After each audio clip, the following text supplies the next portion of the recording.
नमस्कार मेरे प्यारे साथियों, कैसे हैं आप सब लोग। स्वागत है आपका इस YouTube चैनल पर। पहला क्वेश्चन देखिए, लिखा हुआ है आरंभिक मध्ययुगीन समय में बौद्ध धर्म का पतन किस या किन कारण या कारणों से शुरू हुआ। तो ये 3 कथन हैं, हमें बताना है कौन सा कथन सही है। तो उस समय तक बुद्ध विष्णु के अवतार समझे जाने लगे और वैष्णव धर्म का हिस्सा बन गए। अंतिम गुप्त राजा के समय तक आक्रमण करने वाली मध्य एशिया की जनजातियों ने हिंदू धर्म को अपनाया और बौद्धों को सताया। गुप्त वंश के राजाओं ने बौद्ध धर्म का पुरजोर विरोध किया। क्या हो जाए, कौन सा कथन सही है? इसका पहला वाला ही कथन सही है सिर्फ, ठीक है। उस समय तक बुद्ध विष्णु के अवतार समझे जाने लगे थे और वैष्णव धर्म का हिस्सा बन गए थे। तभी मध्य जो युगीन है उसमें बौद्ध धर्म का पतन होना शुरू हो गया था। बाकी 2 विकल्प ये सही नहीं है, ठीक है। चैनल पर जो लोग नए हैं वो कृपया सब्सक्राइब कर लें, बेल आइकन दबा दें जिससे वीडियो को नोटिफिकेशन आपको मिलता रहे। दूसरा क्वेश्चन है, निम्नांकित कथनों पर विचार करें और चैत्य तथा विहार में क्या अंतर है इसे चुनें। चैत्य और विहार में क्या अंतर है? तो विहार पूजा स्थल होता है जबकि चैत्य बौद्ध भिक्षुओं का निवास स्थल है। दूसरा विकल्प है, चैत्य पूजा स्थल होता है जबकि विहार निवास स्थान है। दोनों में विशेषता कोई अंतर नहीं है। विहार एवं चैत्य दोनों ही निवास स्थान के रूप में प्रयोग हो सकते हैं। तो बताइए भाई इसका उत्तर क्या हो जाएगा? इसका उत्तर हो जाएगा हमारा, अगर आपके देखिए चैत्य क्या होता है। चैत्य का शब्द, चैत्य का अगर शाब्दिक अर्थ देखें तो चिता संबंधी इसका शाब्दिक अर्थ होता है। चिता संबंधी इसका शाब्दिक अर्थ होता है। जो बहुत बड़े बड़े महापुरुष थे तो वहाँ पर क्या हुआ कि उनके जो शव हैं, उनके शव जो हैं, उनके शव के अवशेषों को भूमि में गाड़ कर, ठीक है, उनके ऊपर एक स्तूप बनाया गया। उनके ऊपर क्या है, बना के एक स्तूप बनाया गया जिसको चैत्य कहते थे, ठीक है। एक स्तूप बनाया गया जिसको चैत्य कहते थे और उसी के पास आसपास रहने वाले लोगों ने क्या किया, निवास स्थान बनाया, तो उसे विहार कहते थे। तो इसका आंसर क्या हो जाएगा? बी ऑप्शन सही हो जाएगा। चैत्य किसे कहते थे? जो महापुरुष लोग मर जाते थे तो उनका कुछ अवशेष, जो शरीर के अवशेष लेकर भूमि में गाड़ देते थे और उसी पर एक स्तूप बनाते थे, उसको चैत्य कहते थे। तो वहाँ पर पूजा करते थे, तो पूजा स्थल होता था वो। और आसपास रहने वाले जो उसी के आसपास रहते थे लोग ना, उसको विहार बोलते थे। जबकि विहार क्या है? एक निवास स्थान है। ये इसका उत्तर हो जाएगा, ठीक है। तो चैत्य ग्रह होते थे तो उनके आसपास जो भिक्षु रहते थे उनको बोलते थे विहार, ठीक। स्याद्वाद क्या है? स्याद्वाद सिद्धांत क्या है? ठीक है, ये देखो ऐसे लिखा हुआ है, स्याद्वाद, ठीक है। वो ऐसे ही दिखेगा आपको क्योंकि दा हमारा आधा होता है। स्याद्वाद सिद्धांत है, किसका है बताइए भाई? स्याद्वाद सिद्धांत जो है वो किसका है, इसके बारे में जान लेते हैं। देखिए स्याद्वाद सिद्धांत जो है वो, इसका एक नाम और है, इसका नाम है अनेकांतवाद। ये भी, इसका क्या मतलब होता है? इसका मतलब ये होता है कि जो हमारे आत्मवादी और जो नास्तिक हैं उनके बीच का रास्ता है यह अनेकांतवाद। और अनेकांतवाद को ही हम कहते हैं स्याद्वाद। और स्याद्वाद का एक नाम और होता है जिसको कहा जाता है सप्तभंगी नय, ये कहा जाता है। ये संबंधित है जैन धर्म से, ठीक है। ये जैन धर्म से संबंधित है। महावीर स्वामी, ठीक है। महावीर स्वामी जैन धर्म के प्रवर्तक माने जाते हैं। हालांकि प्रवर्तक नहीं है लेकिन वास्तविक प्रवर्तक माने जाते हैं। 24वें तीर्थंकर हैं ये महावीर स्वामी, ठीक है। चलिए अगला क्वेश्चन समझ गए होंगे। स्याद्वाद का अंतर क्या होता है? अनेकांतवाद क्या होता है? जो आत्मवादी होते हैं और जो नास्तिक होते हैं उनके बीच का रास्ता होता है ये। मतलब मानते भी हैं, नहीं भी मानते, उनके बीच का रास्ता है ये, ठीक है। अच्छा, ये जो महावीर स्वामी जी हैं ये वेदों को नहीं मानते थे, ठीक है। वेदों में जो कुछ लिखा है वो इसको अस्वीकार करते थे। किसने एक तरफ संस्कृत मुद्रालेख के साथ चांदी के सिक्के निर्गत किए हैं? तो किसने एक तरफ संस्कृत मुद्रालेख के साथ चांदी के सिक्के निर्गत किए हैं? मोहम्मद बिन कासिम, मोहम्मद गजनवी, शेरशाह, अकबर। क्या हो जाएगा इसका उत्तर? देखिए इनके साथ सिक्के जो सिक्के थे इनके, तो सिक्के के 2 पहलू होते हैं, ठीक है, जिसको हम लोग सन पुत्तल कहते थे। पहले हम लोग खेलते थे ना सन पुत्तल, सन और पुत्तल, हेड और टेल बोलते थे। तो उसमें क्या था कि एक तरफ क्या था, अरबी भाषा में लिखा था, एक तरफ अरबी भाषा में, और दूसरी तरफ क्या था, संस्कृत में जो मुद्रालेख वो लिखा था। एक तरफ अरबी का मुद्रालेख था, अरबी भाषा का मुद्रालेख, एक तरफ संस्कृत का मुद्रालेख, ठीक है। तो ये किसके सिक्के थे? तो ये मोहम्मद गजनवी के सिक्के थे ये, ठीक है, मोहम्मद गजनवी। अच्छा बताइए, मोहम्मद गजनवी जब भारत में सोमनाथ मंदिर पर आक्रमण करता है तो उस समय वहाँ का शासक कौन था? ठीक है, तो वहाँ का शासक था भीमदेव प्रथम, ये वहाँ का शासक था। सोमनाथ मंदिर पर जब आक्रमण होता है तो 1026 सन होता है, वो 1026 में मोहम्मद गजनवी सोमनाथ मंदिर पर आक्रमण करता है, ठीक है। अगला क्वेश्चन देखिए लिखा हुआ है, अगला क्वेश्चन है अलाउद्दीन खिलजी ने दिल्ली में मूल्य नियंत्रण लागू किया था, कारण क्या है? वह दिल्ली में अपने राजभवन के निर्माण में लगे हुए कारीगरों को कम वेतन देना चाहता था। बताओ भाई, ये बताओ।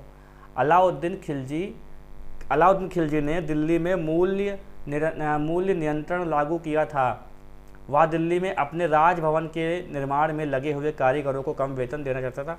तो बताइए, ए और कथन ए है और आर उसका कारण है, तो क्या हो जाएगा?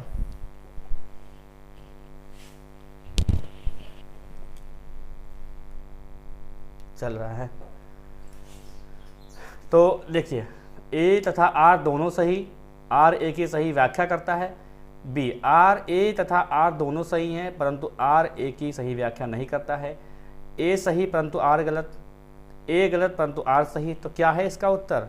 इसका उत्तर है ए सही है परंतु आर गलत है। भाई देखिए, ये तो सही बात है कि दिल्ली में उसने मूल्य नियंत्रण लागू किया था और यहाँ का प्रधान बनाया था मलिक काफूर को। मलिक काफूर को बहुत सारे घोड़े मतलब सैनिक दिए थे, जाओ वहाँ देखो जाके, तो मलिक काफूर यहाँ का अधिकारी था। लेकिन इसका कारण ये नहीं था कि वह दिल्ली में अपने राजभवन के निर्माण में लगे हुए कारीगरों को वेतन कम देना चाहता था, ये जरूरी नहीं था, ठीक है, ये इसका कारण नहीं है। तो यहाँ पर क्या हो जाएगा? पहला इसका सही हो जाएगा उत्तर, इसका पहला उत्तर जो है वो सही हो जाएगा, ठीक है। सार्वजनिक वितरण प्रणाली किसने शुरू की थी? तो अलाउद्दीन खिलजी ने शुरू की थी। अलाउद्दीन खिलजी के बारे में बहुत सारे क्वेश्चन हम लोगों ने कर लिए हैं और हर बार कुछ ना कुछ आपको नया बताया है हमने। चलिए अगला क्वेश्चन देखते हैं। शिवाजी के अष्टप्रधान का जो सदस्य विदेशी मामलों की देखरेख करता था वह था कौन? पेशवा, सचिव, पंडितराव, सुमंत। शिवाजी के अष्टप्रधान का जो सदस्य था, सदस्य विदेशी मामलों की देखरेख करता था, उसको क्या कहते थे? पेशवा, सचिव, पंडितराव, सुमंत। तो देखिए, जो पेशवा होता था ये राजा का प्रधानमंत्री होता था, राजा का पीएम होता था ये। सचिव क्या होता था? तो राजकीय जो पत्र व्यवहार था, राजकीय पत्र व्यवहार देखता था ये, वो होता था सचिव। पंडित राव क्या करते थे? विद्वानों और धार्मिकों के लिए जो अनुदान होता था वो इनकी देखरेख में होता था। सुमंत जो है वो विदेश मंत्री होता था। सुमंत एक क्या होता था? विदेश मंत्री होता था, ठीक है, सुमंत। एक पद और था वाकिया नवीस, ये राजा वाकिया नवीस एक पद था इसका, अष्टप्रधान में एक यही प्रमुख था। राजा के दैनिक कार्यों को देखभाल में, मतलब राजा के दैनिक कार्य जो होते थे उनकी देखरेख करता था ये, ठीक है। अगला क्वेश्चन, बसीन की संधि पर हस्ताक्षर किसके मध्य हुए थे? बसीन की संधि पर हस्ताक्षर किसके मध्य हुए थे? देखिए, बालाजी द्वितीय जो था ना, बालाजी द्वितीय था, उसने सिंधिया का साथ दिया था। सिंधिया एक था तो उसका साथ दिया था, सिंधिया का। इसके बाद क्या किया था कि 1801 में एक जसवंत है, सिंधिया जसवंत के भाई की हत्या कर दी थी बाजीराव द्वितीय ने, ठीक है। जिसके बाद जसवंत इसका पीछा कर रहा था, तो पीछा करते करते इसने क्या किया था? अंग्रेजों के पास जाके शरण ले ली थी, ठीक है, जहाँ पर बसीन शरण ली थी, ठीक है। तो बसीन में जाके जब अंग्रेजों के जो अंग्रेजों के अधीन था, बसीन में जाके इसने शरण ली थी बाजीराव द्वितीय ने, तो वहाँ पर 1802 में एक बसीन की संधि हुई थी, जिसका आंसर हो जाएगा अंग्रेज तथा बाजीराव द्वितीय में। बाजीराव द्वितीय इसका सही आंसर हो जाएगा, ठीक है। किसने लिखा था? इस निर्णय से इनकार करना कठिन है कि तथाकथित 1857 का प्रथम राष्ट्रीय स्वतंत्रता संग्राम ना तो प्रथम था, ना राष्ट्रीय था और ना ही स्वतंत्रता संग्राम था। किसने लिखा था ये? तो बताइए भाई, किसने लिखा था ये? तो ये लिखा था आर.सी. मजूमदार ने। इनकी पुस्तक है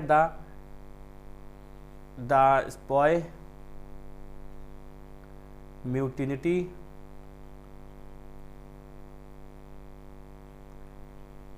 एंड द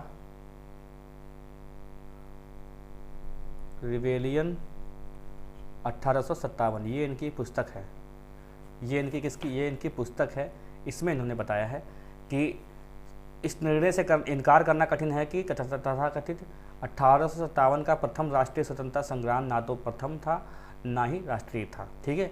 अगला क्वेश्चन देखते हैं, जनजातीय लोगों के संबंध में आदिवासी शब्द का प्रयोग किसने किया था? जनजातीय लोगों के संबंध में आदिवासी शब्द का प्रयोग किसने किया था भाई बताइए, इसका क्या उत्तर हो जाएगा? तो इसका उत्तर क्या हो जाएगा? ठक्कर बापा ने। ठक्कर बापा ने, ये हरिजन सेवक समाज के सचिव थे। ठक्कर बापा ने आदिवासी शब्द प्रयोग किया था जनजातीय लोगों के लिए। ठीक है, तो आदिवासी आदिवासी बोलते हैं ना, तो आदिवासी शब्द कहाँ से आया है? ये आया है ठक्कर बापा ने दिया है। ठीक है, इनमें से किस प्रख्यात समाज सुधारक ने ज्ञान योग, कर्म योग तथा राजयोग नामक पुस्तकें लिखी हैं?